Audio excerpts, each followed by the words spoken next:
పాకిస్తాన్ సరిహద్దుల్లో అయితే మాత్రం ఏదో జరుగుతోంది. పాకిస్తాన్ ఓ పక్కన నోటం ప్రకటించింది, అది బెలూచ్ రెబల్స్ కోసం అంట.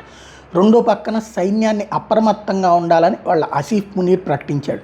ఇంకోవైపున భారత దళాలన్నీ కూడా సన్నద్ధంగా ఉన్నాయి మొన్నటి ప్రకటనల తర్వాత. ఇప్పుడు ఒకవేళ ఏమన్నా అమెరికా తనకి దన్నుగా ఉంటుందన్న ధైర్యంతో భారత్ మీద ఏమన్నా ఓవర్ యాక్షన్ చేస్తాడా, ఏదైతే 7 సిస్టర్ స్టేట్స్ వ్యవహారానికి సంబంధించినటువంటిది.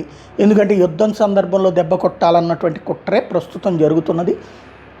ట్రంప్కైనా అదే కావాలి, చైనాకైనా అదే కావాలి, అమెరికాకైనా అదే కావాలి, అలాగే ఇటు వీళ్ళకైనా పాకిస్తాన్కైనా అదే కావాలి. ఇక్కడ మోడీని దిగజార్చే ప్రయత్నం చేస్తే వాళ్ళు సక్సెస్ అవుతామనేటటువంటి రూట్లో ఉంటారు.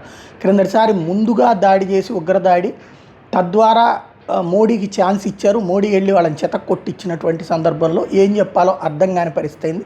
మోడీ వీరుడయ్యాడు. ఈ దఫా కొంచెం రివర్స్లో చేసే ప్రయత్నం చేస్తున్నారు. తాజాగా ఇండియన్ ఎయిర్ ఫోర్స్కి సంబంధించినటువంటి ఎయిర్ క్రాఫ్ట్ పాకిస్తాన్కి సంబంధించినటువంటి ఇంటర్నేషనల్ బోర్డర్ దగ్గరలో ఎగరడం అన్నటువంటిది, పర్టికులర్గా బౌండరీ ఏరియాలో ఎగరడం అన్నటువంటిది దాని గురించి ఇస్లామాబాద్ టైమ్స్ వాళ్ళు అనుమానం వ్యక్తం చేయడం అన్నటువంటిది ఇందులో ఒక పాయింట్.